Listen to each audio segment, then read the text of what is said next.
name is Matthew Kroll. And I look like Teen Wolf from up here, don't I? My name is Shahir Dowd. And don't forget the G.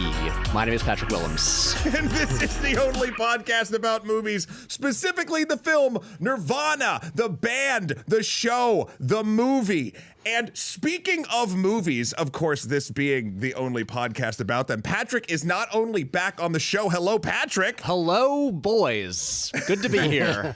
We're very happy to have you because this is what might be the inaugural episode that is also in a video format. You can see all of our hands. Shahir, put your hands around yes, so we hands can all. are moving. We're all here. We're all around. And if you're listening to this, I'm sorry you couldn't see the hands. Yeah, and for listeners at home as well, we did try this before and failed epically with Jerome Milligan from the Black Men Can't Jump in Hollywood podcast. So we'll see if we get it right this time, but no guarantees. Of course, your money back is assured if we don't manage to do this. All the money you spent on getting this video feed to you will be returned to you. Patrick, how are you, man? It's been a while since we've seen you. I think the last time was the Evil Dead podcast. Oh my God, was that I think 2 years ago? Might have been. Yeah, was that how long ago Evil Dead came out? And if we... Was there a sequel to Evil Dead between now and then? There is one happening called, I believe, Evil Dead Burn. Mm-hmm. I don't know. Sounds like a Dead venereal Out to the Burning disease. Building. But I think that was when I was last on, which, honestly, I'm mildly insulted. Well, yeah. Same. Honestly, we do. Every week we come to look at our guest list, and every time I come across your name, I'm saying absolutely fucking not. No chance. As you should. Yeah. This is how we roll. And Matt asks me all the time. And I do. And I say, no fucking way. He does. Yeah. It's basically just you and I Matt standing between either you and I, just like having to go between while we bitch about each other. It's tough. Yeah. Well, but here we all are, old friends, like we're very close. Well, this was a great one to get you on for, obviously. And we have a couple things we're going to talk about before we get to that specific film that we're talking about today with the very long name. But Patrick, you were kind enough to invite me to go see it at the Alamo. Yeah. It was an absolute delight. It was. Yeah, this is, I imagine, we'll get into our, how we came to discover this movie and all of that. But, I had bought advance tickets because I had been waiting for this movie for quite a while. And I was just like, and I just had bought two. I was like, this feels like a Matt Kroll movie. I'm just going to... Because also, we were supposed to get dinner that week anyway. Yes. And then I realized I had double booked myself, and I was like, Matt, I'm so sorry. I'm stupid. I can no longer do dinner on Monday, but here's a great pitch. What if we did dinner on Friday and then went to see this movie that I don't think you were aware of at the time? No. But I was pretty sure would be your thing. Yeah, you literally told me the title of it, and I was like, I'm in. And then I looked up the trailer, and I watched the first 15 to 20 seconds, and I stopped it. I'm like, I'm in. Like I pulled a Shahir. I honestly was like, no, this already has me. Like I'm down. So I don't want any. I don't need any of the surprises provided to me.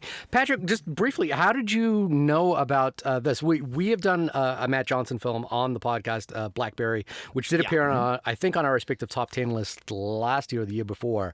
Yeah. But I also was not aware of this TV show other than reading the name on the IMDb for that episode and going, well, that sounds like an interesting title. I wonder what that's about. And knowing nothing else about it whatsoever. So had you watched the show before? No, I still have not. Although I am planning to watch all of it. So I similarly saw Blackberry, loved Blackberry. I was like, who's this Matt Johnson guy? But Nirvana, the band, the show, the movie premiered a full year ago at South by Southwest, and I had friends who were there at the initial screening of it, and who came back raving about it. So I've spent a year just hearing about how great this movie was and getting hyped. And I did not know the premise of it even for so long because I'd never watched the show. I didn't really do research. I was kind of like, what is the what's up with the band being called Nirvana and stuff like that. Like, I really did not know for a very long time, but it was just a year of hype of me just being like, well, everyone says this movie is amazing and one of the funniest things made in like a decade. And I, considering like how rare it is to get a comedy movie, I was just very excited. And the movie lived up to my expectations, and I've seen it twice, and I might go a third That's time. it. Wow, Podcast over. Yeah. Yeah, done. Anyway, guys, it's been really fun. It has. Yeah, I'll see you later. See you in a couple years. Well, we don't have enough storage to do a longer episode now that it's video. That's the thing. With the amount of money that we're getting from Patreon right now, which is also zero, we unfortunately have no storage space to record this episode. I was like, we have a Patreon? I was like, when did that happen? Pat, before we do jump into our first thoughts about this film, even though, Patrick, you've hinted, it is award season, and Patrick, you famously have not watched the Oscars in many, many, many years. 15, baby. But 2011, the last time. That is a lot of years. Are there? But you've obviously you keep up with at least like some of the nominations and what's sort of going on in. I read the list. Yeah. Is there anything that you have any prediction and/or is there any film that is not on there that you're like, why the fuck isn't that on there? Sort of. I mean, the thing with the Oscars is it's like, they're always gonna do dumb stuff or like leave things out, and part of why I stopped watching 15 years ago is that even though I was aware that like, oh, so much of this is like political and there's campaigning and people will get awards just because everyone decides, oh, they're overdue or we've liked them for a long time, and it's often not really reflective of like the best thing. Like, I was aware of all of that, and yet I would find myself caring too much every year and getting mad every year. And I was like, I'm not having fun with this. And so that's why I tuned out. And so, yeah, like, now even though I don't follow it closely, it's still the thing of like, there's always going to be like, egregious snubs and stuff like that. I mean, this year, I feel like there were certain things where I was like kind of, when I did read the list of nominees, I was like, you're not nominating Daniel Lopatin's Marty Supreme score? That seems weird. Honestly, a big one for me was I was a really big fan of The Testament of Anne Lee, and I was like obviously there's some very good Best Actress nominees, but I'm like, I would have put Amanda Seyfried in there like absolutely, and I would have, that movie was never gonna like win stuff, but I would have liked to just see it get nominations. I thought it would just be cool. It would have been a good partnership between that and the previous year, Brady Corbett's The Brutalist as well, just because they're partners. And it would have been interesting to see, it would have been fun. I have not seen The Testament of Anne Lee at this point. We'll hopefully do it on the podcast because it's on our docket list of movies. Also, while you were speaking, I was like, what happened in 2010 to turn young Patrick off the Oscars entirely? And so I was like looking back and I was like, what was the big upset that made young Patrick go, fuck this, I'm never doing this again? And it was The Hurt Locker over Avatar. I'm guessing Little Pycon was not your thing. It was the following year. It was the 2011 Oscars. It was the year that The King's Speech won over The Social Network. And that was it. You were like, I'm out. It was just one of those things where I was like, I haven't seen it since then. I had gone to see The King's Speech, and I was like, that was a nice time. Yeah, I had a good time. And then as it like starts winning like everything in award season, I just kept being like, fuck this movie. I'm mad. How dare it? And then I was like, this is weird. I had, not that I was ever like motivated to watch again, but I was like, this is a movie that I had enjoyed, that I thought was pretty good, and now I hate it because it's beating stuff that I liked more. And this just feels unhealthy to me. So I was like, what if I just tune it all out? But yeah, it was truly just like, I mean, look, I feel like when people talk about the history of the Oscars, The King's Speech winning over some far more exciting movies is just one of those years people point to. It's not quite a like Driving Miss Daisy beating Do the Right Thing or Crash. It's like, it's not on that level, but like, but it was you. It was the one for you. Dumb. It was the one for me. 'Cause, like, I had already lived through the Crash year, which I remember I was in high school. I was my parents had gone to bed, and so I was sitting there alone in the living room as they get to Best Picture. And when Jack Nicholson opens that envelope, his eyebrows go up, and he goes, "Crash!" I actually shouted "No!" at the TV, and that was a real first step. And then it took me 5 more years to be like, I don't think I should watch this anymore. Yeah, we've talked about this on. Oh, sorry. Go ahead, Matt. I was going to say I don't particularly love the Oscars themselves. I do enjoy the parties around them. My friend Abby in the last few years has thrown just a phenomenal like themed thing at bars with drinks and food. It's just an excuse to like watch. Like, I don't do sports events. I don't do Super Bowl parties that much. I don't like go to the bar to watch games or things like that. The Oscars has become sort of my communal watching, I think, at this point, which is why I'm still like dialed in and treating it like a sporting event. Yeah, I mean, that's a pretty common thing to do. Yeah. Like, again, I wish I could enjoy it, but I know if I attend an Oscar party, I'll be there just being like, I'm just mad about who is winning stuff. I don't like how this is going. Yeah. And I'm just not going to have a good time. Yeah. The last Oscars I actually watched clips from and enjoyed was the one that Steven Soderbergh directed. And I was like, oh, this is a cool idea. Get good directors to actually direct the Oscars and see what happens, and you'll get some interesting experiments come out of it, at least. I will say, that was the one I kind of like enjoyed. That was the weird one, because that was like the COVID Oscars. Yeah, exactly. I will say, again, it helps not really caring about the Oscars. Yeah. But that was the year that had, like, you remember how that one ended, right? That was the La La Land. No. Was That was like 3 years earlier. Yeah. This was So okay.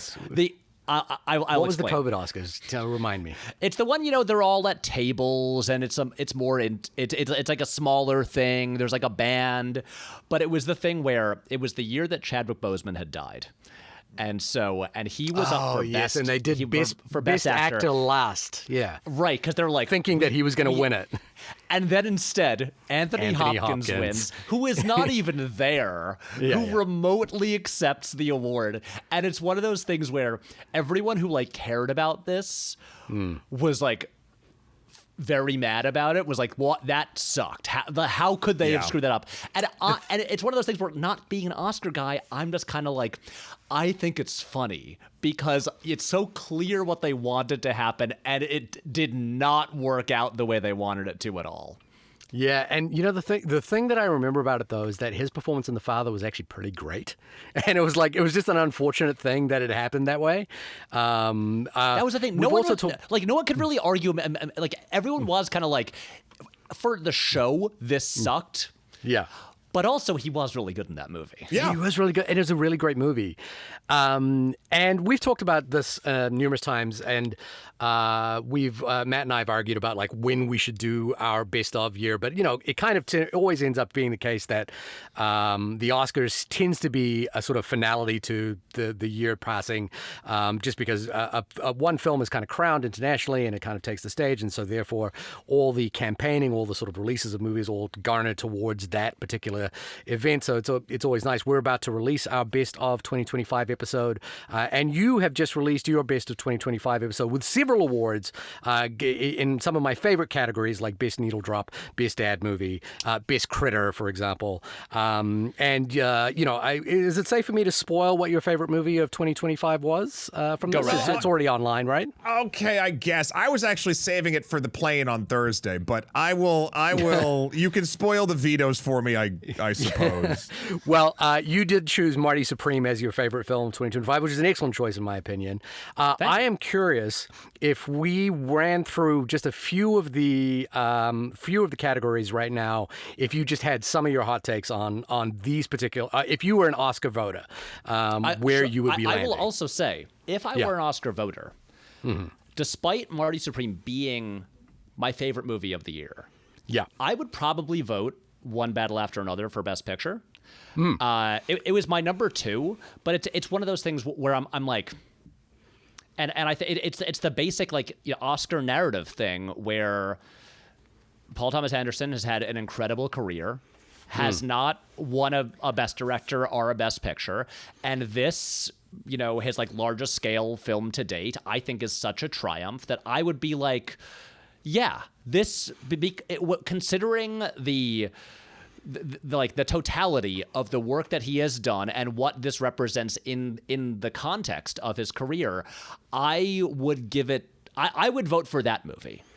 So, and here, I thought that might be the case, and I wanted to point out the fact that if One Battle After Another does win, and I think current odds are in favor of it winning, it will absolutely 100% cement the legacy of Tom Petty being the most important factor in an Oscar-winning movie, because it will be Tom Petty's American Girl will be the thing that every movie will have next year, and for every year forward, if One Battle After Another wins Best Picture, because as we know, it was your winner for Best Needle Drop in the Veto Awards, and was one of the songs in the Silence of the Lambs, the Jonathan Demme film, which I believe Paul Thomas Anderson was also indebted to. I think he thanked Jonathan Demme in Phantom Thread, but he has shadowed Jonathan Demme and worked alongside him as well. So if One Battle After Another wins, I think we will see every year from this year forward Tom Petty being part of every movie. So that is your pick? Yep. So yeah, for Best Picture, if I were voting, I would vote One Battle. Okay. How about for... I'm just going to run through just a couple of categories and just to kind of get your take on the year as well. Original screenplay. The nominees were Blue Moon, It Was Just an Accident, Marty Supreme, Sentimental Value, or Sinners. That's really tough. I picked that one on purpose because it's filled with bangers. I would probably go Sentimental Value.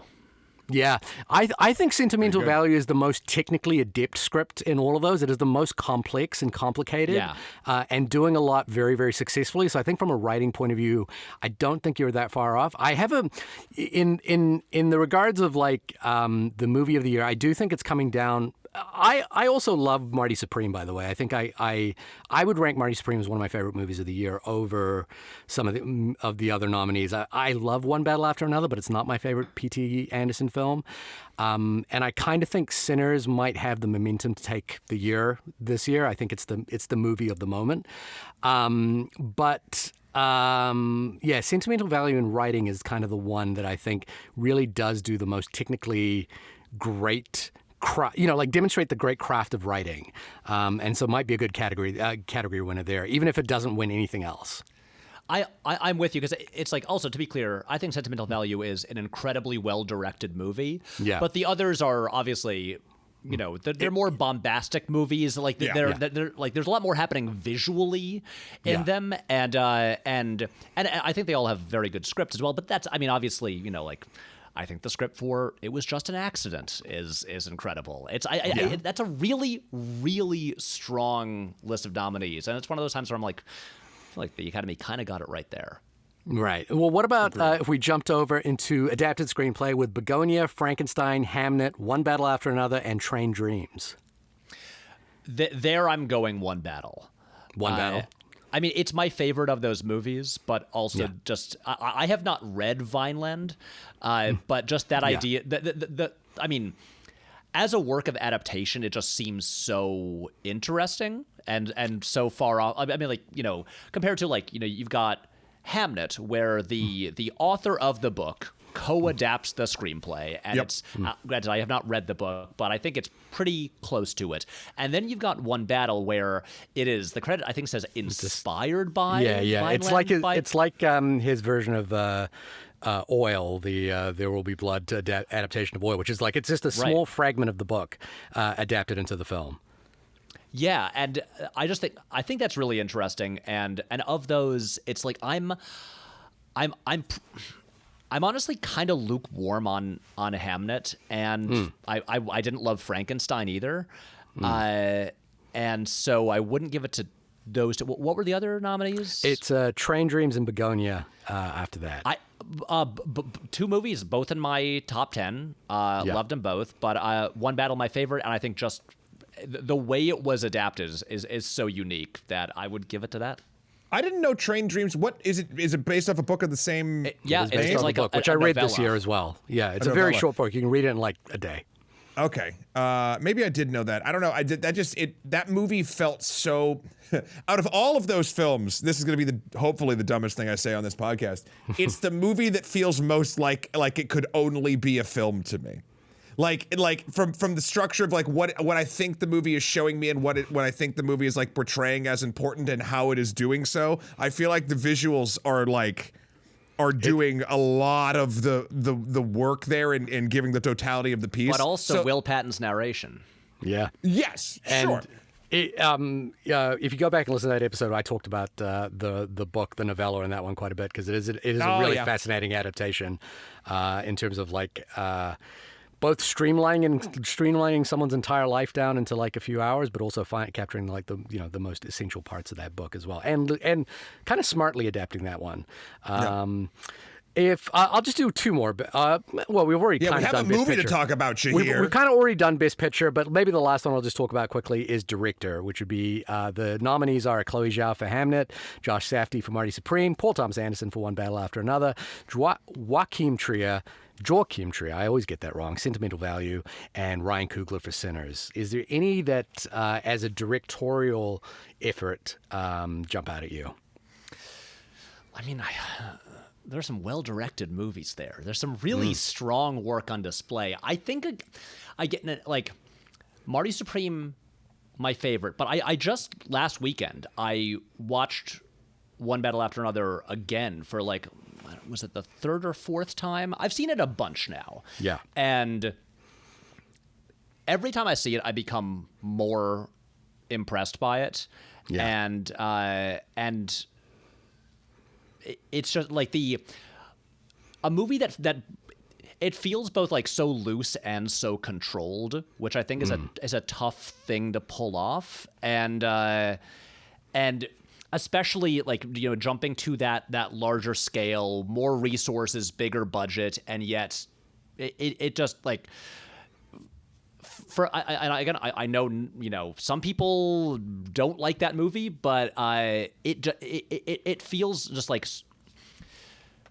so perfectly calibrated to me. This is like the work of a guy who knows exactly what he's doing, who knows exactly how to work with this incredible team of collaborators. Where, you hear like the behind the scenes stuff about how they radically changed the script based on the actors' input, how they entirely reworked the finale based on like finding the location and all of that, and yet like it doesn't, like it still feels like this is this guy's vision. This is like as if it was all perfectly planned out, and that like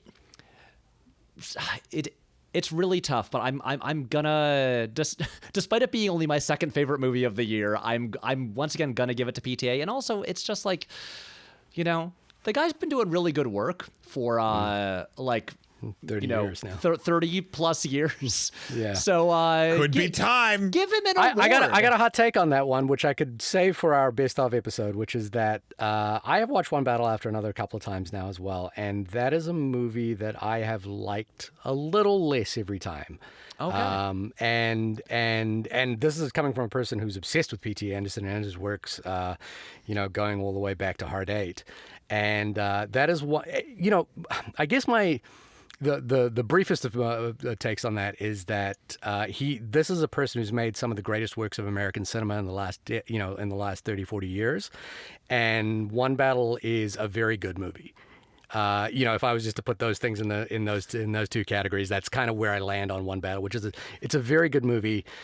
In a way, the thing that it kind of reminds me of in the way that you're describing it as well a little bit, Patrick, it's kind of like Scorsese's The Departed, which is that it's not his greatest work, and it's not like, if I was to go down the pantheon of P.T. Anderson's films, it's not the one I would pull up immediately as the one that like really, really affects me, and there are several of those that do.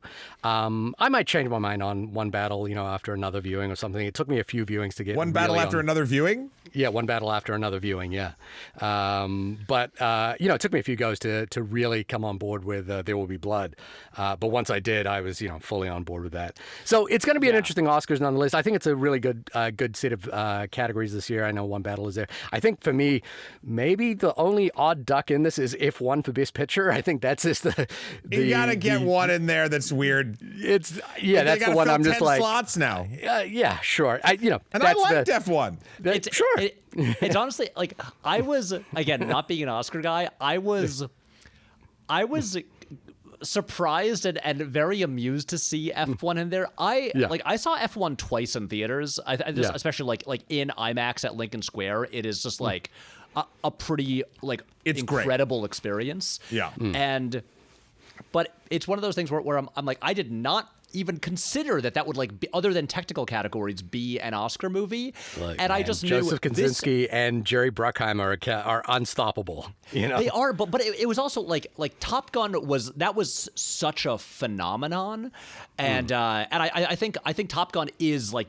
I like F1 quite a bit. I think it was my number 24 movie of the year, but Top Gun was in my top 10 for that year. I think Top Gun is a much stronger movie, pretty much as good as like pop entertainment gets. But with F1, I was kind of delighted to see it in there because I just knew it would piss some people off. Yeah. People who are just like, what? How dare this be in there? And it's one of those things where it's like, look.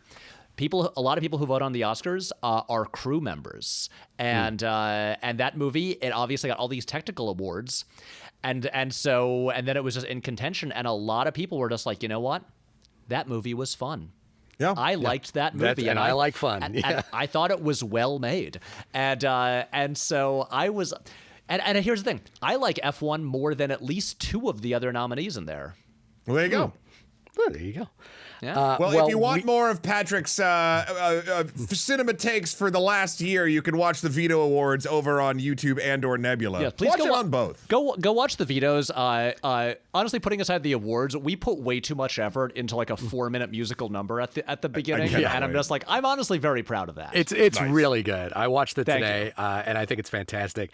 Mostly, also, Brian, our composer, really did the lion's share of the work there, and there's a Josh Hartnett number in the middle of it as well, which I think is fantastic. Oh, yeah. Thank you. Which I'm 100% here for. I also, just very briefly before we move on, am 100% for your take on The Materialist, because I cannot tell you how many people have emailed me telling me my take on The Materialist, which is that it is one of the best movies of the year, is absolute bullshit. And everyone tells me they hate this movie. And I was like, so the funny thing in terms of a sequence of events right now is I was talking to some of those people, and then I was like, no, screw you guys. I'm going to go watch The Materialist right now and prove you wrong. And I watched it and I was like, God damn it, I'm right. That movie rules. And then I watched the Video Awards and you said the exact same thing. And I was like, God damn it. I know I'm not the only one. There's at least two of us.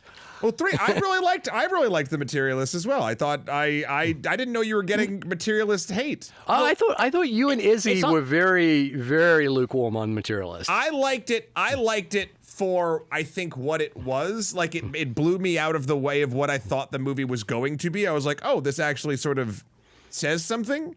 I don't know. I'll have to go back and listen to the episode. Whenever I think about The Materialist, I'm like, oh, I could watch that again. I have people who tell me they hate that movie with a passion. Yeah. Wow. Well, I will say one thing. I mean, the movie actually, it was profitable. It it made money.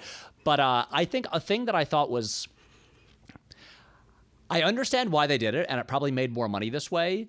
A24 marketed that movie as if, guys, this is it. It is a throwback to 90s romantic comedies. Mm-hmm. And I don't think that movie is a comedy. I think it's I think it's deeply sincere and heartfelt, but it is admittedly a little clunky in places, but very much with a clear thesis about what modern dating is, and I think I think it's got some of the best needle drops in of the year, and oddly alludes to 2001: A Space Odyssey in ways that I find delightful.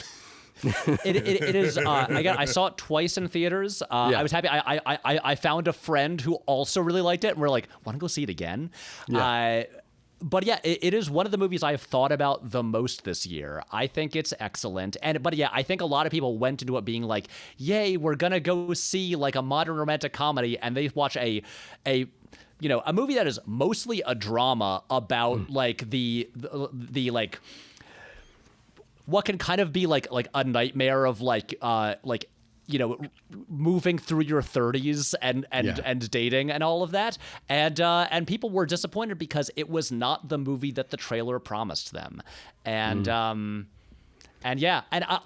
went into it, but thankfully some critic friends who had seen it early had given me a heads up like, oh, it's not a comedy. And so I had my expectations calibrated in a way that I think a lot of people went in not having. Right. I think that's what led to a lot of people just being like, I was not into that at all. Yeah, that makes sense. Well, let's jump over to something completely off track entirely.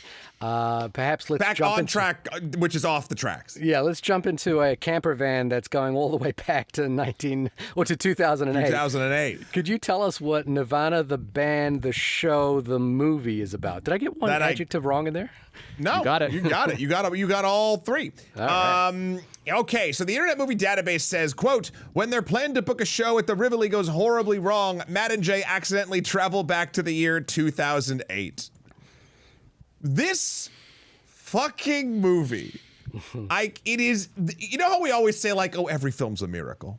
Like, and it is. I'm not trying to take that away. This movie is like 12 miracles. Like the fact that this exists, and as I've been learning about how they actually make stuff and maneuver through like the process of their show and this, it makes at the same time the most sense and the least sense of everything. Like, this is, for those of you, if you've gotten this far in the podcast who are not familiar with this, essentially, it is a mockumentary that they shoot 80 to 90% of it when it's not just the two of them out in the wild and use whatever like places and situations and interactions that they can to build their plot with. For this particular film, they actually shot, I think they were saying something what they would consider like 3 or 4 different movies, and then they eventually found this one like in their footage. There's like, didn't they have something like 200 plus days of shooting? Yes. Yep. For a movie that's like 100 minutes long and is mostly very two brisk. guys just running around the streets of Toronto. Yeah. I'll just roll into my sort of first thoughts of it. I was just truly blown away by this. This is my favorite kind of I guess sort of like mockumentary comedy, because oftentimes I feel like these things can sometimes feel like they're wear out their welcome, or the balance of like what is funny and like pranking people or trying to get like a rise out of folks is sort of like comes across as sometimes like mean. This is none of that. Like this felt like a perfect blend of these two lifelong friends having a great time going and again, I wouldn't even say messing with people, just interacting with people in a nice way that helps them tell their story until 3 or 4 elements of this movie where it builds to a crescendo of how the fuck did they do that?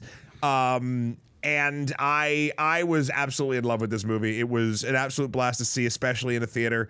And I will see this. This will be an instant buy, and it will be something that I watch easily, like once a year. Like it is near perfect comedy for me.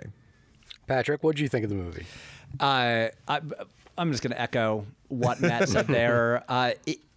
It's what I think is incredible. I mean, there's a lot that's incredible about this movie, but it is a thing where, on the first level, it's just a really funny comedy. I like it. If it weren't for The Naked Gun last summer, this would easily be the hardest I'd laughed at a movie in a decade. And so it's an extremely funny movie, but it also is, and it's funny because when you know that like, oh, a lot of it is improvised, and a lot of the people they interact with are non-actors who don't know that they're being filmed. But despite all of that, narratively it is really tight which, part of that comes from basically just pulling a lot of the structure of Back to the Future, one of the most structurally perfect movies ever made. But it is like this is not like, here's the thing. I think like Borat is great.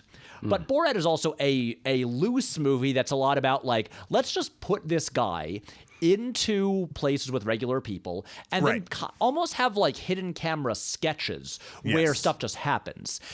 In this, all the interactions with people who don't know that they're in a movie are all kind of incidental. Like the characters are just like these two main characters, and then other people might say like, "Hey, what are you doing?"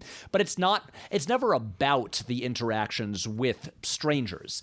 And so it is a very like tight, fast-paced script that is then also this magic trick, both in terms of visual effects. Looking at like the opening sequence where they jump off the CN tower, shot with like GoPros, but then you have a sequence in 2008 shot on mini DV in which they interact with themselves from 17 years ago. You've got like all these, so you've got all that stuff, and then you just have like the way they like dance through the raindrops of copyright law in terms of the stuff that they put in there, whether movie footage, music, all of this stuff, the way that they literally they shoot at Drake's mansion. It's so funny. It's so funny. And so it's just, it's like extremely funny, just a well-structured, well-told story, and also a movie that constantly has you asking, how the fuck was this possible? How did they do this? Because it seems impossible to do. And so, yeah, great movie. I'm a big fan. Yeah, I saw this a couple of weeks ago, so I actually had to like do a little bit of revision, and so I started catching up with the show, which is available online. They've got a website for it. Originally, it was distributed by Vice, and I think there's some of the rights have well, I think it was a web series back. first. It was a web series. It was a web series, then they did a Vice version. The Vice version is no longer available because they're looking to do a DVD release of that separately, but the web series is available, so you can watch the original episodes, including the episode that opens this particular movie, showing their, like how they're going to open at the Rivoli. And the gag here as well is that Matt and Jay are two friends who want to have a show at the Rivoli, but absolutely are idiots and do not know how to book, how to actually call and contact the Rivoli in a series of escalating gags, which culminates in this film. Yeah, it's just a like bar concert venue. It's not Toronto. It's not the CN Tower. No, and it's funny. I was watching one of their premieres or an interview or something, and one of the only reasons that they picked the Rivoli, because it's irreverent and that's funny, but also that was where Kids in the Hall had like their first show. Right. And they loved Kids in the Hall. Yeah. And so that was just sort of like, because when they were children, they're like, well, we have to play the Rivoli. Like that was what they thought watching Kids in the Hall. And then that became the premise of their entire show and now this movie. And it's this beautiful thing because and they've made, I know Matt Johnson and Jay McCarroll have made this reference themselves, but it's basically like a Pinky and the Brain thing. Pinky and the Brain, where it's just the format of like, well, they have one singular goal and every episode, or in the movie, like now this movie, is just a new plan to try to achieve that goal. And what's also wonderful, I think, is that they are called Nirvana the band. At no point is the fact that there is a real band called Nirvana ever acknowledged. But also, they do not have albums. Yep. They do not seem to have songs. Nope. It seems like the band is primarily Jay, who is also the composer of the movie and like a good musician. He like improvises piano stuff, and then Matt kind of dances and he's the showman of the two. Yeah, right. Yeah, but it's like them being a musical act is so irrelevant to everything. A lot of it is irrelevant, and just in terms of like, to kind of borrow a phrase from what you're watching your video today, how much juice Matt Johnson has as a director.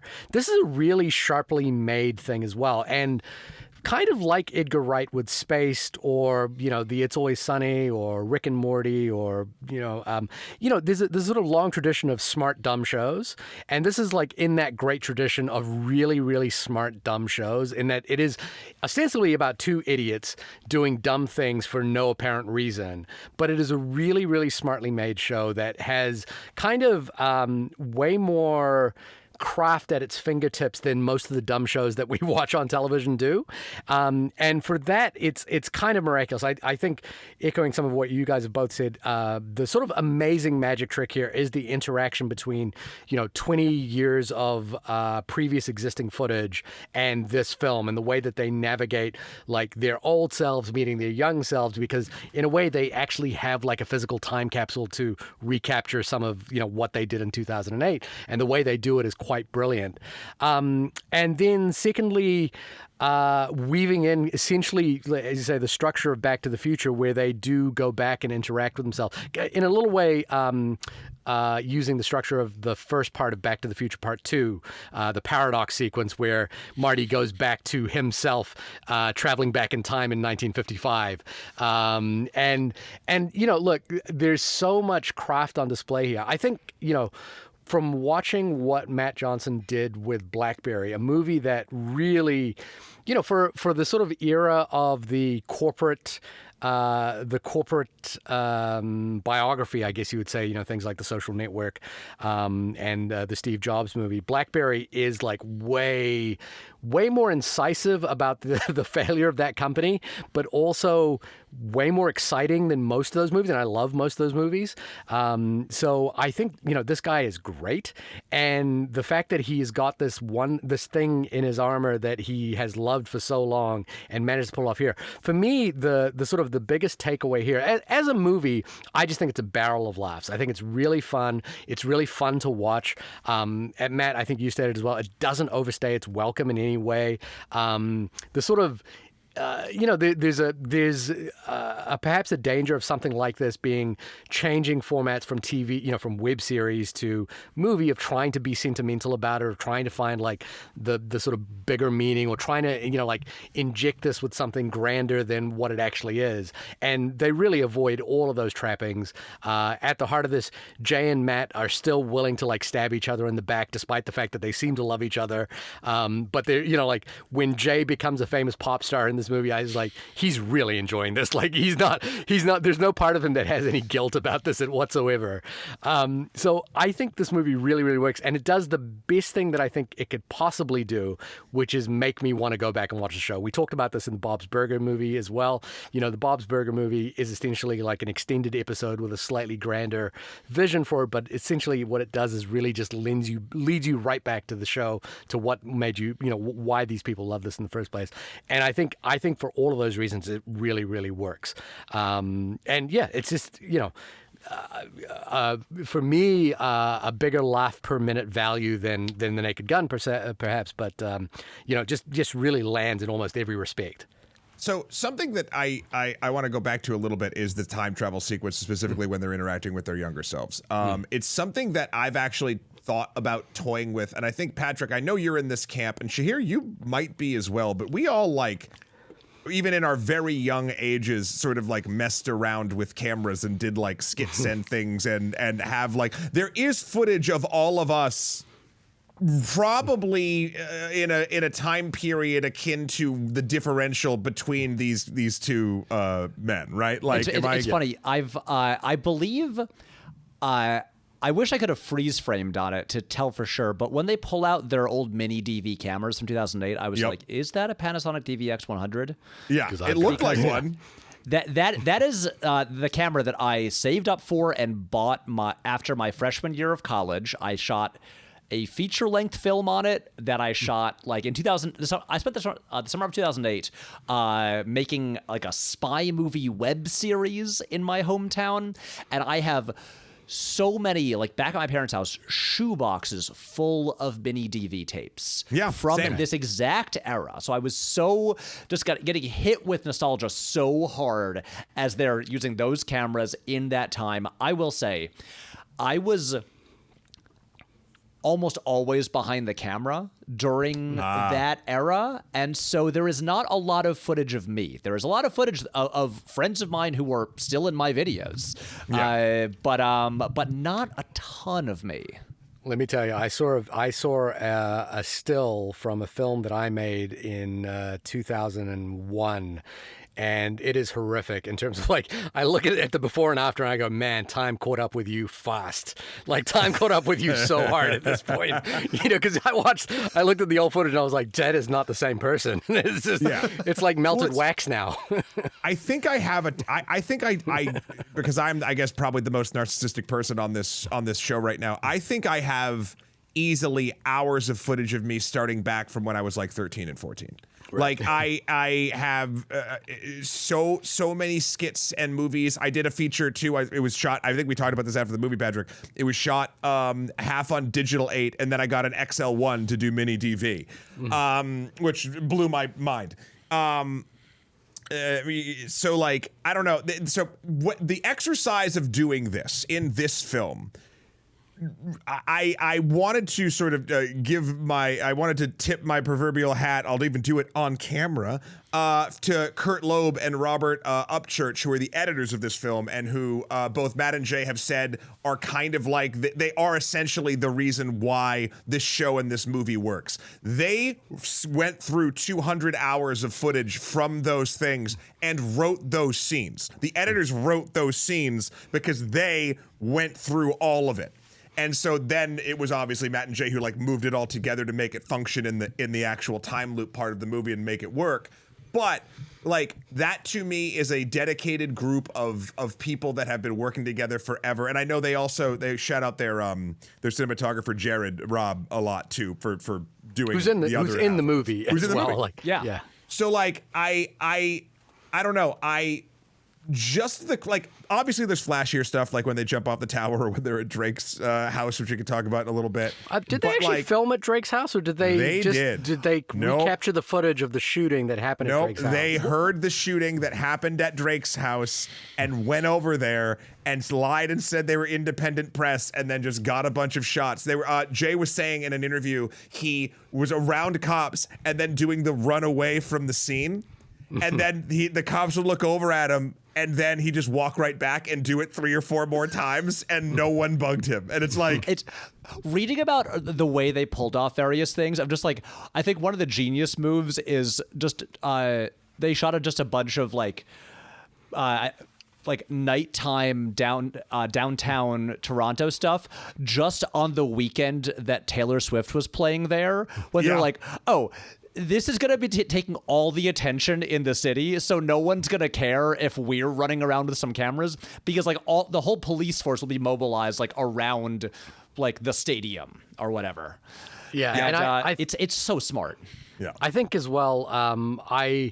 One of the talents that I think Matt Johnson really has here is really committing to the bit in a public sphere, and that's like not just being a director, but being in sort of a talented improviser as well. And you can see that from his performances in this movie and in Blackberry as well. I just watched one of the episodes from the web series, and it was like he'd gone to Cuba because he wanted to find the Buena Vista Social Club, because he was like, oh, nobody listened to them for 20 years, and now they're huge, so we got to find one of them to like tell us what to do so we can get out play a gig at the Rivoli.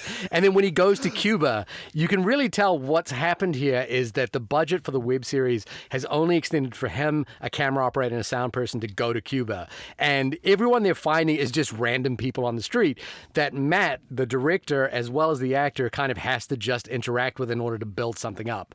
And it's really it's a very difficult thing to do, especially if you're a little bit introverted like I am when it comes to that stuff. But like he really commits to like, I'm going to perform with these people, I'm going to interact with them, I'm going to create scenes with them. He's kind of like doing live improv theater out on the street with people, with random people. And then, Matt, I think you kind of mentioned this earlier, it doesn't, unlike Borat, which, pokes fun at the people that they're interacting with because of the sort of absurdity of the situation, he also really feels like he's genuinely kind of like, not trying to be mean-spirited. It's the most Canadian. It's Canadian Borat you can do. Yeah, he's they're like the polite. Joke. Yeah, like the people that they're talking to aren't the joke. They're essentially the straight person or the person. Matt and Jay are the like joke. Yeah. Right at the start, there's that great scene like in the hardware store. Yeah, Where the With guy that is like, he's like, look, I'm a libertarian. It is you have the liberty to do what you want, but I am gonna tell you like that's a fucking bad idea, and you're gonna get hurt. Don't do it. Yeah, and that guy was at the Toronto premiere, and they brought him. They brought him on stage. They hadn't seen him since that day, and apparently they shot that scene. They shot that in 6 different hardware stores, and they did it different times until they found him. And they're like, "This dude is literally the most perfect." He's like the manager there. Yeah. He's so good. Also, that. It's still a thing. Like I'm still. Even though I've read about it, I'm still not entirely sure how they pulled off some of that CN Tower stuff. Yeah, so they've held that pretty close to the vest overall. They did. So it is obviously kind of blue screen. Like there's several sequences that are blue screened within that. But for instance, well, them jumping off like that has to be blue screened. Yeah. But they are up there. Yeah, they have footage of them up there. They did. They went up the tower. They do have actual GoPro footage of them on the tower. There's talks that there might have been a drone. They don't. That's whatever. But the them getting the pliers, the clippers through the security, that's real. Like that's a Again, real thing. The most Canadian approach to security ever, which is like, I have a pair of pliers. What are you going to do with that? They're just for making holes in my jeans. All right, let them through. We must point out that Matt Johnson in this movie, and it's also like in the web series, has just such a wonderfully stupid look. Like he wears this dumb fedora for the entire time. Then a blazer, and then jeans just with giant holes or like in like down the front of each leg. It's so I get the impression looking. that that's just one of these like features of having done this show for so long. It was like, we can't change his wardrobe now. It's got to be the same wardrobe, like it also just makes it such a perfect joke. I mean, like you have like right at the beginning where it opens with footage from them in 2008 as they're like, making a big plan to play at the Rivoli, and they were like, oh, this is definitely going to work. Cut to 17 years later, and just like the idea that they are dressed the same. The same. Nothing has there's Jay's got some gray in his beard, Matt has gained some weight, but nothing else about them has changed at all. They are just cartoon characters, which is like I think just one of the perfect things about it is that like it's like it works right just like for the premise, especially like knowing this was like a series of like, okay, same format every time. These guys are just a duo like Pinky and the Brain or Calvin and Hobbes or whatever, and this is the perpetual dynamic. But also because there's that simplicity to it and the characters are so clearly defined, when it does hit the like emotional beats like in the third act, when because like it's honestly, it's like, it's like Pixar type stuff of like, yes, it is very simple relationships and emotions that like anyone ages like 5 and up can understand. This is about friendship, and one of the friends starts to not care about the friendship and think maybe, I don't need him anymore, and then realizes, oh wait, I do love this guy. I do. We must come back together. And like, look, it's the thing of like, this is a very, very silly movie. A movie that is dumb in a really smart way. But like when you've got the shot where Jay is driving down the street away from the cops and he looks out the window and he sees Matt there, like using his body as the link between the extension cord and the power outlet. It's like, to be clear, I'm not like weeping at this, but I'm like, it lands. It fundamentally understands storytelling so well that even in this insane dumb movie, that emotional beat lands and it totally justifies Jay's choice. it's so interesting because that illustrates a problem I have a lot with sort of like what I'll just call, and this isn't all of them, of course, there's many wonderful films on this, but I'll just say sort of like the Netflixification of cinema, right? Like the movies that have huge budgets, that have great actors, that have a bunch of talent, even in the something along those lines, but something in either the writing or the directing of a lot of things that like seems like, oh, camaraderie. That is what this movie, like, that's what is whole, like the movie's hilarious, the set pieces are amazing, that's great. It could survive on those. It also feels like it is such a tight, like, friendship narrative that is believable based on performance and sort of, I'll call it writing, but I guess a lot of it is improvisation too. Like, there's just something about this movie that is so earnest that I wish other, like, that feels like what should be a lot of times, especially when it comes to like budget and stuff, the easiest thing to pull off. But that doesn't, like, we just don't see it as much. Case in point, I sadly went and saw Scream 7. That is a film that forgot, in my opinion, what Scream is. I know it's doing great at the box office, and that's fine, which is super crazy because it's the original writer coming back to direct it, though he hasn't directed anything except, I think, something in 1999. So there's and he didn't write it. Right, which is weird. Yeah. The writer of the original Scream directed the new one, but did not write it. Yeah, it's not great. But my point is, like, there is a franchise that is ripe with both characters people care about. It seemed like it had an okay budget. The cinematography was fine. Like, it felt like everything could be there, and you could, in the script, because I think the performers could pull it off, get moments of you actually like caring in the way that we, even though that's a silly slasher movie, that we care about Jay and Matt in this silly comedy movie, but they don't. And it feels almost like there's times when like, well, that's not what the movie really is, so we're not interested in that. And here it's like, I think that's kind of the core that makes all of this wackiness like actual, like everything is great, but it could be 9 different great ingredients that don't come together if the stew or the soup broth isn't great, and the friendship is the broth is what I'm saying. I think. Yeah, again, I think about Edgar Wright in Spaced and Shaun of the Dead. Like that sort of transference of like, well, this is what we think is interesting because Edgar Wright made Spaced as like, we don't have a lot of money to do this, so what we're really interested in is just the zany antics that these guys can get into, and we're going to carry that in. The other thing, I think it sort of speaks to a little bit, and it'd be difficult to quantify this, but it does kind of, the structure, the mockumentary format of the film does kind of feel a little bit like outsider art, like it is made by people who are not within the realms of having to justify their ideas to other people at this point. So therefore the zaniest ideas, even though this is distributed by Neon and is made by a fairly well-established filmmaker. But the other thing about, Matt Johnson is that, his first feature film, The Dirties, which I believe was either produced by Kevin Smith or at least endorsed by Kevin Smith, is a kind of comedy about school shootings. And, it sort of speaks to this sort of like rampant energy he has for both being subversive, but also incredibly clever. He's, I think when I watch him, I sort of think that it would be difficult to keep up with him in a lot of ways. Like being on set with him would be really, really challenging. Have you watched interviews unless with him? You're 100% on board,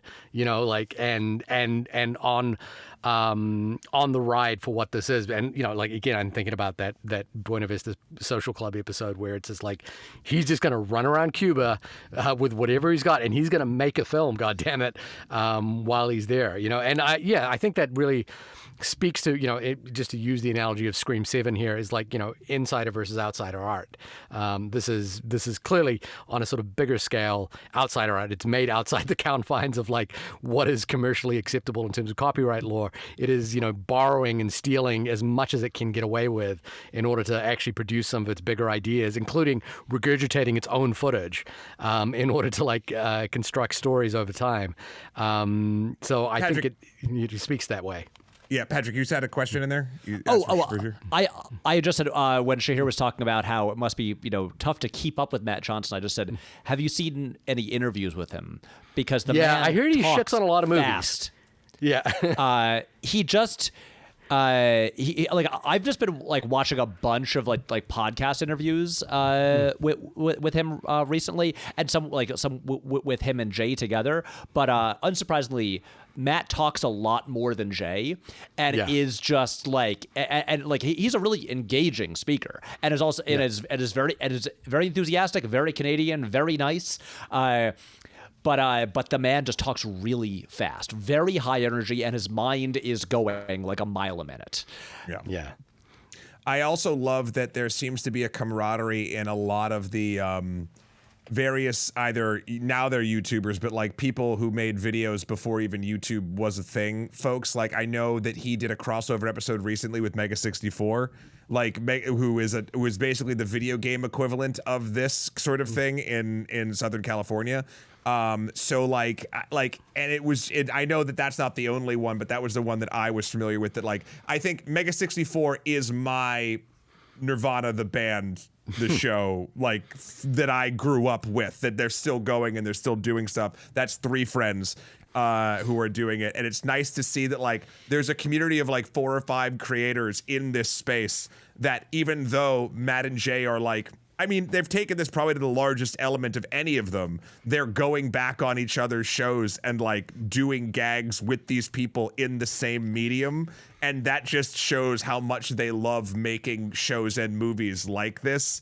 And it's something we're all like, I think, kind of aware of, or we all kind of have our sort of favorite groups of, but it's not something that I personally think about often anymore, this sort of style. But I really like growing up, stuff like Mega 64 and the spirit of something like Nirvana, the band, the show is so prevalent in how I think I gained any sort of sense of my own comedy. Like it's all kind of it mixed in there along with a lot of films as well. But like I love not only is that this movie is excellent and that it is hilarious and that it is a treatise on friendship, but also that it is hearkening back to be perfectly honest, a type of comedic performance and content that I had forgotten how much I love. I know exactly what you mean. Oh my God, this was probably like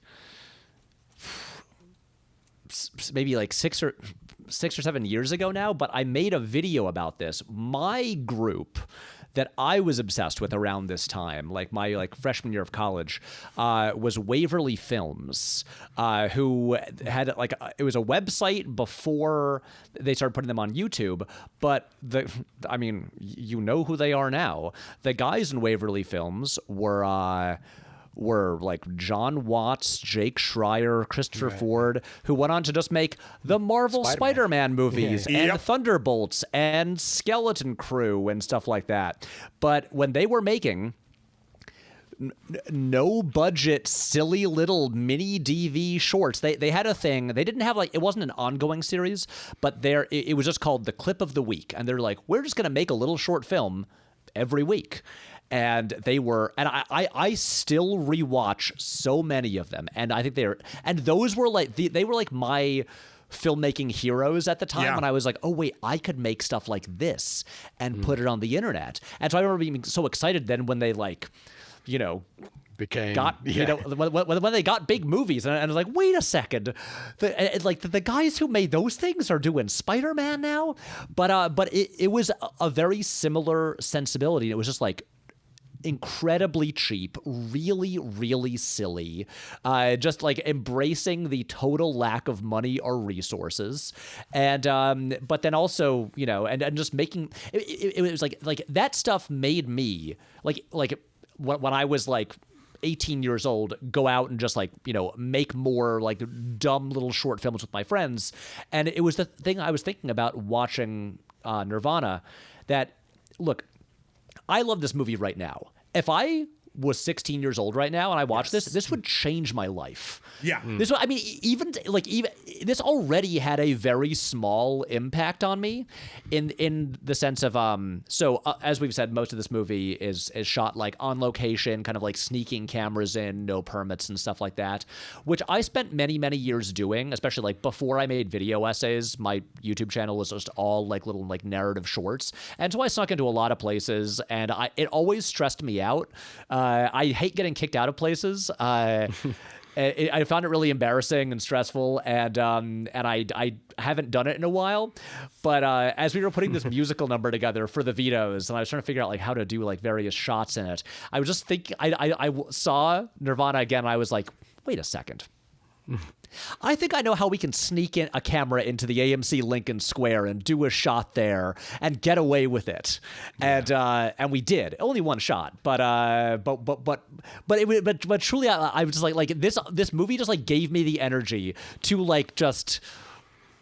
To make this kind of thing, to steal shots for no budget without permission, and again, I don't want to do everything that way, but there is an energy to it, and there is something. Let me tell you, pulling that off, and then like getting out of there, and just like the high you feel of like we did it. We just basically pulled off a very mini, super low stakes heist. Yeah. I think also Matt Johnson also happens to just have a great, I think I'll coin it the office turn to the camera face. He's just got one of the best, like, the other one that I kept thinking of was like the gopher, the internet gopher, surprised gopher. Yeah, he's just got the best version of that face. And my favorite one in this movie is when they're watching The Hangover. And, and in the middle of The Hangover... Yeah, that's one of the greatest jokes in a movie in years. Yeah, that is, I think, the funniest moment in the entire movie. Yeah, it is. The Hangover joke is unreal. Just how clever that is in terms of like, oh, this is the difference between 2008 and 2025 is like absolutely what they're, because also the dumbest part of this gag is they've just traveled through time and he doesn't want to go back. He's like, why don't we go watch a movie? And they end up going to watch The Hangover. Is it The Hangover or part 2 or 3? It's The Hangover. Here's the hilarious thing: The Hangover came out in 2009, and so like the other movies on the marquee are Hancock and Hellboy 2, which did come out in 2008. But as I'm watching it the first time, I'm just like, The Hangover definitely came out 1 year later, but I assume that they just like thought this gag was so good, and it is, that they were like, we're gonna bend the rules a little bit. And then when I saw it the second time, I noticed the marquee says "Sneak Peek: The Hangover." Does it really? That's how they get away with like fudging the timeline a little bit. Oh, I'm so glad that exists, because it's also so funny because it's like all the clues that they've already had that they did not realize. Like they pick up like a copy of a magazine and it just has Bill Cosby on the cover, and they go like, look, someone else is playing the Rivoli, and it says in the top corner Adele at the Rivoli. Yeah. Jesus. Like it takes him on like. The Hangover joke is even funnier because he's already had encountered multiple clues telling him that he's in 2008, and it is truly the F slur that and people reacting to it, that is what finally makes him realize. So funny. So just in a sort of like final context about the movie that I think is really interesting, or to think about, a movie that's actually really I've thought about recently is the movie Be Kind, Rewind, the Michel Gondry film, which introduced the idea of sweeting movies, where you would, in that movie, Jack Black and Mos Def run a video store, which gets wiped because Jack Black becomes magnetized, and so they have to remake the movies that they have on their shelves because they can't afford the VHS tapes, and so they remake RoboCop, Do the Right Thing, Driving Miss Daisy, what have you. And I think there was this little period around the early 2010s, maybe, where there was this nostalgia for mini DV filmmaking like that. So there was that movie, Son of Rambo, which is a famous story about kids remaking Rambo. There was a Raiders of the Lost Ark story like that, where kids remaking Raiders of the Lost Ark, and Me, Earl, and the Dying Girl as well. Films about the making of films. But ostensibly, all of those movies become nostalgia pieces about the memory of making these kinds of things. And what's really impressive about Nirvana, the band, the show, the movie, is that it is not nostalgic at all for the time of that these people had making these movies. It actually is that that style of filmmaking. It embraces it, even with a larger budget, with a big distributor on the side of it. It is not them looking back at that period in their life and rethinking about it. It is a movie that is built entirely of that spirit. So So in a way that Be Kind, Rewind, Me, Earl and the Dying Girl, Son of Rambo, those movies kind of get a little saccharine and Austin, really don't quite work. This is a movie that is fully like, actually, I will say I like Son of Rambo. Son of Rambo's interesting. That's the one I quite like. Davis, I think, is the director. Yeah. He did. Who, of course, would go on to the make the Sing films. Of course. Sorry, Garth Jennings. Garth Jennings, that's right. Yeah. Garth Davis is the guy who made Lion. Yeah, which is a good movie, and he was actually going to direct the Tron Ares movie for a little while as well, which is a really interesting thing. Yeah. Whatever happened to Tron Ares? Yeah, well, it came out. Hey, great soundtrack. Great soundtrack. Is it though? I'm actually not 100% sold on that soundtrack. I like Nine Inch Nails a lot. But, I haven't seen the movie, but I listened to the score a bunch. Is it at my any rate, favorite Reznor Ross score? No, but is it? Do I think it's good? Yeah. Is it my favorite Tron score? No, but it's still great. At any rate, my point, just to wrap that up, was that what I like about this film as well, thinking about that topic of outsider art and its relationship to nostalgia, is that it is absolutely of its moment, and it is built within the spirit of embracing how these films are made. It does feel like this was scrappily put together. We've sort of talked about the stories about how it interacts with itself and how difficult it was to make. And I think all of those things is what makes it actually click in a way that wouldn't work if it was, Matt Johnson, the director, now established, having done a film like Blackberry, coming back to that, to that goofy little show and making a grander version of that. It doesn't feel like that at all. It actually just feels like it is of a piece with the original show in every way, shape, or form, and that's miraculous. Yes, and I think there's something also interesting with all the other films you sort of talked about, either Be Kind or Son of Rambo or any of those. When put up next to these films, I would be curious. I have a hypothesis here. We are all filmmakers or storytellers at a visual medium of some kind here. So like when we watch this, I think, Shahir, what you just said is everything is entirely true. It is not only a love letter to the process of making something, but like not just of the time period you used to do it. It's like the act of you still doing it, even though it's now. I would be really curious if someone who, I know many people that have seen this that are not filmmakers or work in this sort of thing have loved this movie. I think it's very easy for anyone to truly get a kick out of and have this be one of their favorite films of the year. But I'm curious if like this film would instill in them the same kind of, like, Patrick, to your point, the creative energy that you felt kind of after, right? Like, would this inspire perhaps people that might, kids and 14-year-olds, stuff like that, like you said, like, I think that's a lot easier. But even people now, like, would they feel like the drive to be like, yeah, we could make a dumb thing? No, it's going to make them want to form bands and play at the Rivoli. Oh, well, there's that too. Is the Rivoli a real place in terms of, like, it is a real place, and that's all I know. Is it like famously visited now because of the show? And well, maybe now it's just a place. Yeah, it is a pool hall upstairs and a restaurant bar downstairs, and the kids in the hall started there. I love in the middle of this movie, Jay calls another venue and is like, "Oh, could I play there?" And they were like, "Yeah, we've got an open mic," and he's like, "So you're saying I've got a booking now, so I'm kind of booked for this." And it's just like, it has never occurred to them just to call the Rivoli and book.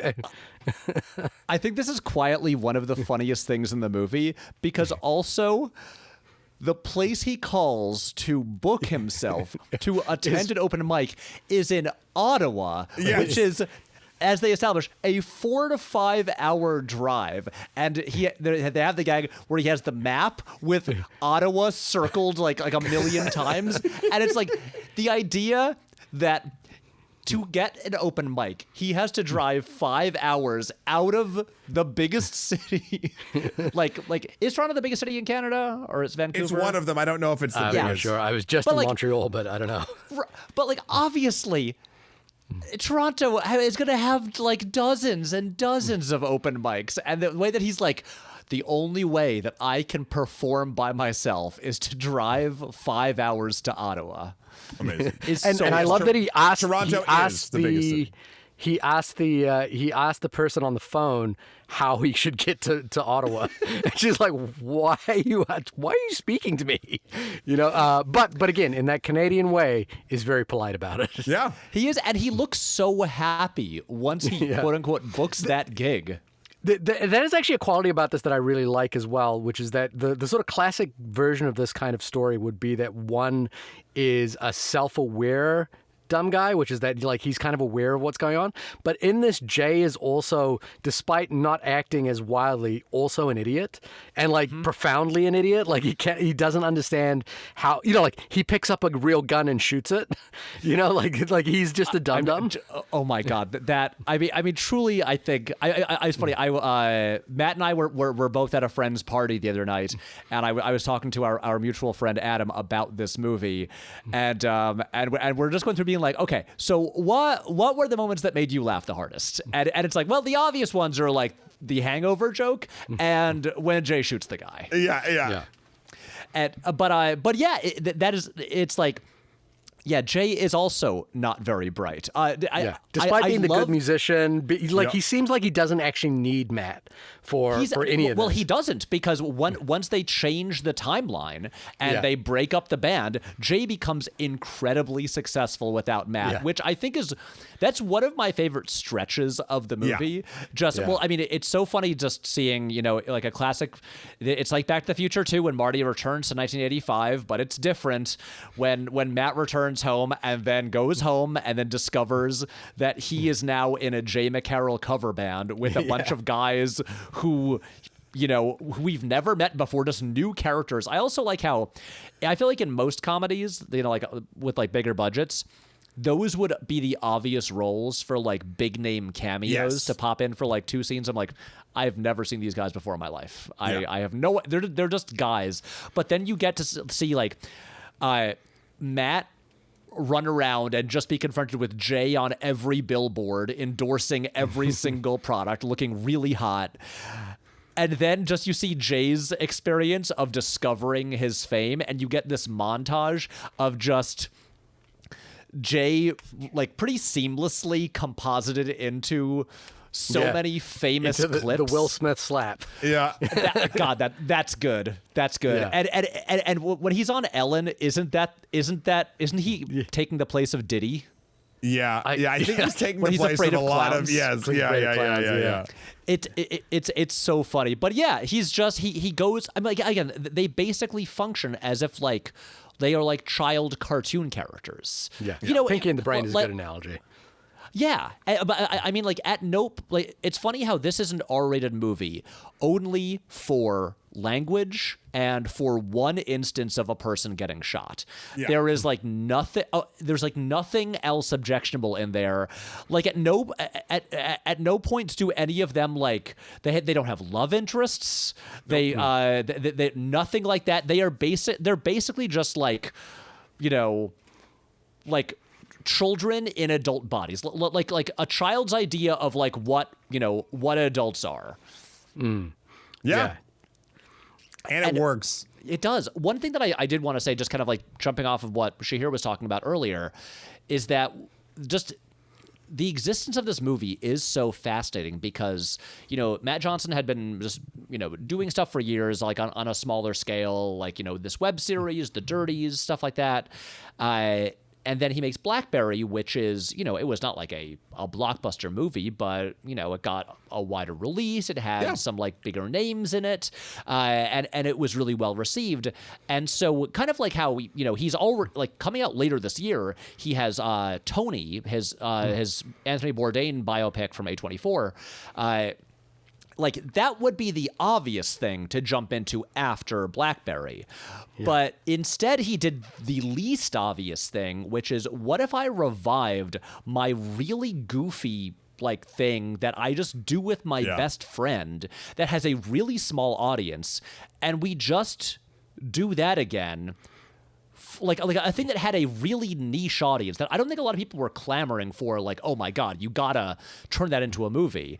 And they took a thing that could conceivably be for a really tiny audience and just did it again on a slightly larger scale. Sure. But still, You know what like, that reminds me of? What? It reminds me of Soderbergh doing Schizopolis before he goes off to do Out of Sight.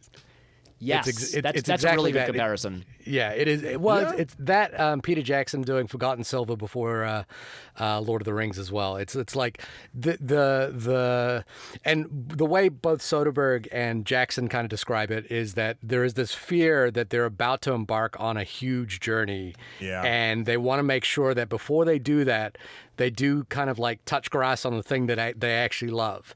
And that's why, Schizopolis is so incredible. And Forgotten Silver is so incredible as well. Schizopolis is like arguably one of my favorite Soderbergh movies. And I also, is that and he's in it. He's in it. And I think he's very funny in it. He's incredibly funny and often masturbating in that movie, which is very brave of him. So brave. So brave. Well, gentlemen, I think it's safe to say we all loved and or possibly cherished this film. Is that a correct analogy or a read of this entire thing? It is. I mean, it's a thing where I really hope that people listening to this, if they haven't seen the movie, they turned the episode off early on and just went to see it, because I'd hate to spoil a lot of like great jokes for people, because there's a part of me that just wants to sit here and be like, okay, what about this part? Yeah. And what about this part? And what about this part? I mean, the whole climactic sequence where they just straight up do Back to the Future is, again, they're just copying beat for beat one of the most perfect climaxes in movie history, and yet it still works. It still feels fresh because they are doing the insane move of, what if we connect an extension cord to the top of the CN tower, which they do again with, I think, some very impressive visual effects, and just the image of like, the camera zooms in on the CN tower from the ground and then zooms way out, and you see this one extension cord just traveling like 20 city blocks as they just go to connect it just into like a random outlet. It's so fun. My favorite part of that whole sequence and the whole Back to the Future thing is that they really gloss over this one note, which is that Matt says 88 kilometers per hour, and then in the car he's like, or 88 miles, I don't know, what's the difference? Like, as someone who came from the metric system, I just thought that was Chef's Kiss, a great gag. It's so funny. I mean, like, just the fact that like the basic like inciting incident of this whole movie is basically it's truly just a thing that like feels like it began as a joke and they went, but wait, what if we actually did that? Where just like if you don't know, and you should by now, because I really hope you haven't listened this far into the episode if you haven't seen the movie, but the premise of the movie truly is a guy builds a fake time machine and makes props that look like a flux capacitor and then spills a bottle of Orbits on it, because the tagline for Orbits is a bolt of lightning in every bottle. And then it turns out that tagline the slogan is real, and it turns out it turns it into a real time machine, and everything works exactly like Back to the Future, even though they don't know if they're driving 88 kilometers or miles per hour, but it doesn't matter. It's like, that is genuine. That would be the premise of like a joke 5-minute YouTube short that I would have made in like 2008. Yeah. But it's stretched out into a feature, and it's right. And this is the doesn't thing wear out its welcome. But I'm like, if that premise can sustain a feature, damn, what else is possible? What else is possible? That's kind of again, I find it very inspiring, and I imagine a lot of other people sort of do as well, because there's just a joy and a reverence to the past and just a hilarious energy to it. You know what I just thought of is like what else was possible, and I was like, my immediate thought went to My Dinner with Andre, and my immediate thought was, I would love to see Matt and Jay do My Dinner with Andre, but as idiots, like having existential philosophical discussions about theater.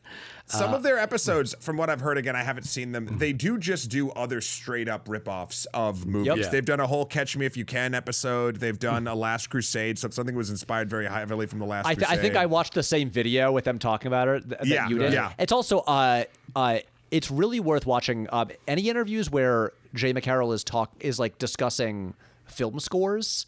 Like the guy really knows his shit, and the score to this movie I think is very impressive, considering that like the CN Tower sequence at the beginning, he is doing a spot on Hans Zimmer riff in the score, and then so much of the score is basically dancing around Alan Silvestri's Back to the Future score, where it's like just like walking up to the line of like plagiarism, but not quite. But also like they have become such masters of fair use and parody law and all of that. But just the way it will like quote or slightly rework various leitmotifs from Back to the Future, I just think in a really elegant, funny way. Just again, I'm like, go ahead. Yeah.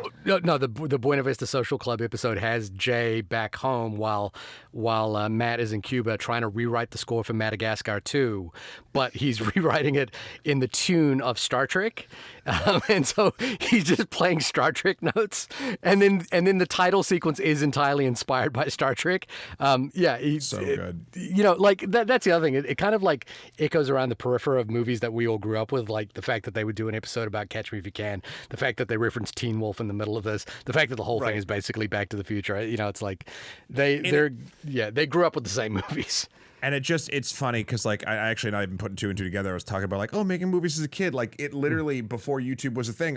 Before this podcast was a thing. I did a thing called Same Night Movie Review, where what we would do would we would go see a movie and then write, shoot, and edit a review in the theme and style of the movie.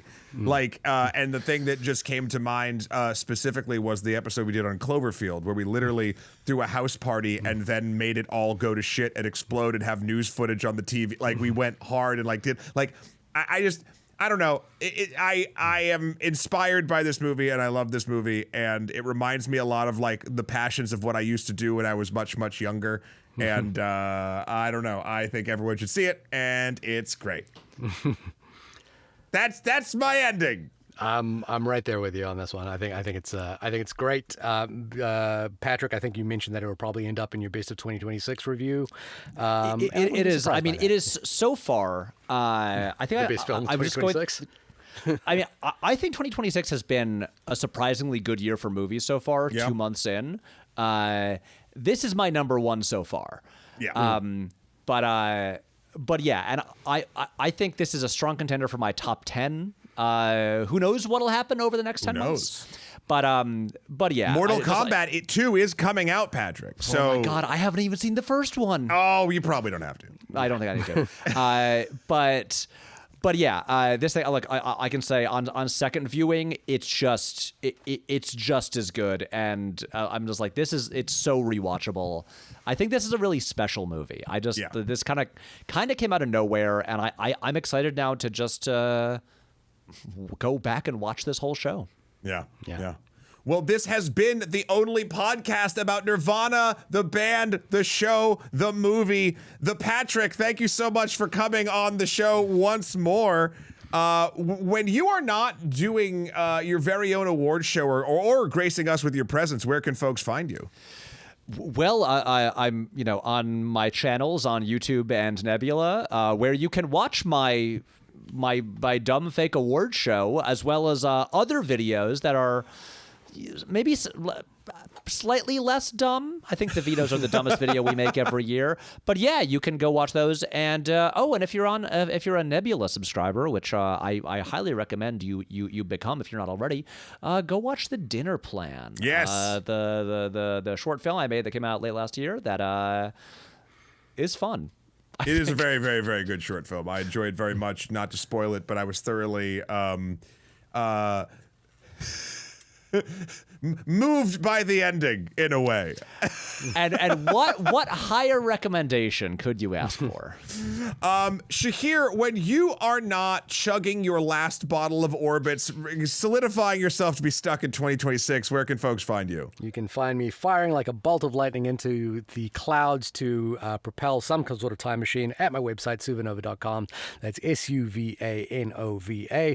Matt, when you are building out your flux capacitor made out of spare parts from your garage, where can people find you?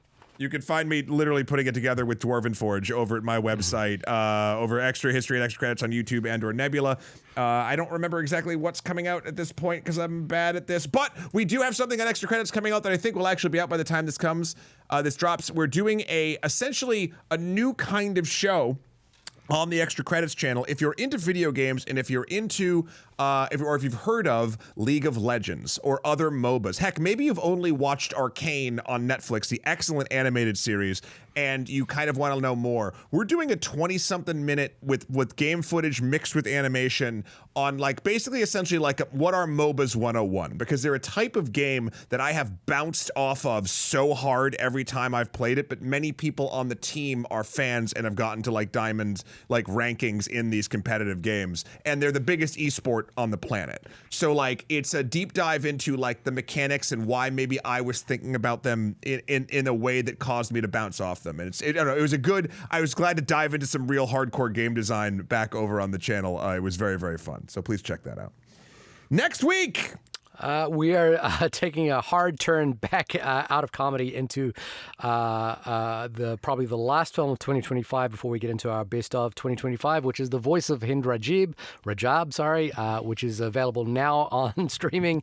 And then after that, we should hopefully release that episode concurrently with our best of episode, which is the most important award show of the year, the TOPAM years in review of the year in review, I think is what you're calling it. Year in review of reviews of the year. We can only put on our list movies that were on this show. It doesn't matter if we saw something that we didn't do the show that we liked it better. It doesn't. It's ineligible. It's ineligible for the vote. I appreciate while every year when I'm kicking myself for taking so long to do my best of the year video, I'm always like, well, I got it out before these guys did. Yeah, I know. And Patrick, you always will. There is never a world where we get it out in remotely an SEO-friendly time. It's just never going to happen. Never going to happen. In fact, it's going to get later and later every year to the point we're going to lap ourselves a year at least. Maybe. Yeah. Whoa. That'll be impressive.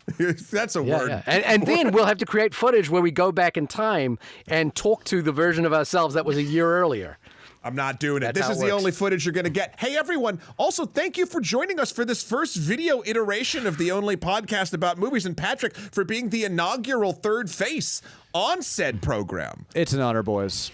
I love that you were here for this, and until next time, we'll talk at you possibly with our faces next week.